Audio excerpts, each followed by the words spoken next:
तो अमेरिका और इजराइल ने जब से ईरान पर हमला किया है तब से बाजार पर काफी दबाव बढ़ गया है, लेकिन इसी के बीच में कुछ ऐसे भी शेयर हैं जो आपको काफी तगड़ी कमाई करने का मौका दे सकते हैं। तो जेफरीज, मोतीलाल ओसवाल और जीएम फाइनेंशियल जैसे कुछ ब्रोकरेज फर्म्स ने कई शेयरों पर रिपोर्ट जारी की है और इस रिपोर्ट के आधार पर अलग अलग सेक्टर के 10 शेयरों को बाई की रेटिंग मिली है जिनको आप खरीद सकते हैं। तो दोस्तों निवेशकों को इनमें 115% तक का संभावित रिटर्न मिल सकता है। तो चलिए बात करते हैं उन सभी स्टॉक्स के बारे में। तो दोस्तों इस लिस्ट में पहले नंबर पर आता है अर्बन कंपनी का शेयर। तो जीएम फाइनेंशियल ने अर्बन कंपनी के लिए मार्च 2027 तक 125 रुपये का टारगेट दिया है, जो मौजूदा 108 रुपये के स्तर से लगभग 16% बढ़त का संकेत देता है। और इस लिस्ट में सेकंड नंबर पर आता है इन्फोसिस। तो दोस्तों जीएम फाइनेंशियल ने आईटी कंपनी इन्फोसिस पर 1660 रुपये का 12 महीने का लक्ष्य रखा है। यह मौजूदा कीमत से करीब 19% बढ़त की संभावना दिखाता है और ये तेजी भी हमको शेयर में बढ़ती हुई दिख रही है। और इस लिस्ट में अगले नंबर पर आता है फिजिक्स वाला। तो दोस्तों जीएम फाइनेंशियल ने एडटेक कंपनी फिजिक्स वाला के लिए 110 रुपये का टारगेट प्राइस सेट किया है, जिससे शेयर में लगभग 24% तक की बढ़ोतरी देखने को मिल सकती है। ब्रोकरेज फर्म्स को उम्मीद है कि फाइनेंशियल ईयर 2025 से फाइनेंशियल ईयर 2028 के बीच में कंपनी का रेवेन्यू 28% तक CAGR से बढ़ेगा और ऑनलाइन सेगमेंट में मुख्य ग्रोथ इंजन यही कंपनी है। तो और इस कंपनी के वैल्यूएशन का लगभग 96% का हिस्सा डिजिटल बिजनेस से आता है। तो दोस्तों इस लिस्ट में चौथे नंबर पर आता है TCS यानी कि टाटा कंसल्टेंसी सर्विसेज। तो मोतीलाल ओसवाल जैसी ब्रोकरेज फर्म ने टाटा कंसल्टेंसी सर्विसेज का टारगेट प्राइस 3593 रुपये का रखा है।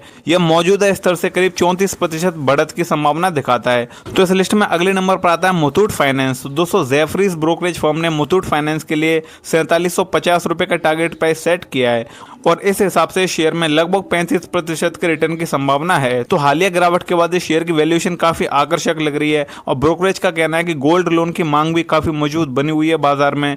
तो दोस्तों इस लिस्ट में अगले नंबर पर आता है वारी एनर्जीज। तो नोवामा ब्रोकरेज फर्म ने वारी एनर्जीज के लिए 3867 रुपये का प्राइस सेट किया है और इस शेयर में लगभग 43% बढ़त की संभावना जताई है।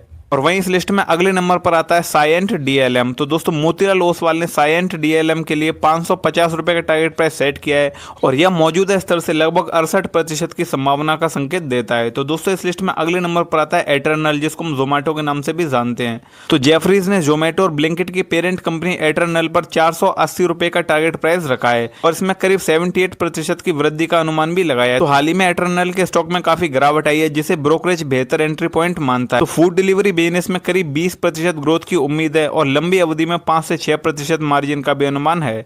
तो इस लिस्ट में अगले नंबर पर आता है डिक्सन टेक्नोलॉजीज का शेयर। तो मोतीलाल ओसवाल ने डिक्सन टेक्नोलॉजीज के लिए 22,500 रुपये का टारगेट प्राइस सेट किया है और यह लगभग 113% तक की संभावना को दिखाता है। तो इस लिस्ट का आखिरी और 10वें नंबर का जो स्टॉक है वो है क्यांस टेक्नोलॉजी। तो दोस्तों मोतीलाल ओसवाल ने क्यांस टेक्नोलॉजी पर 8200 रुपये का लक्ष्य सेट किया है और ये टारगेट प्राइस 115% से अधिक के संभावित रिटर्न की ओर संकेत करता है। तो दोस्तों ये थे इंडियन स्टॉक मार्केट के वो 10 स्टॉक्स जिनको 5 से भी ज्यादा ब्रोकरेज फर्म्स ने बाई की रेटिंग दी है। अगर आप भी इनको खरीदना चाहते हैं तो एक बार अपने खुद की रिसर्च भी कर लें। तो दोस्तों इसी तरह की और भी बाजार की खबरें जानने के लिए प्लीज चैनल को दिए सब्सक्राइब और सब्सक्राइब करने के बाद नोटिफिकेशन बेल को कर दीजिए ऑन। मिलते हैं अगली वीडियो में, आप सभी को मेरी तरफ से जय हिंद।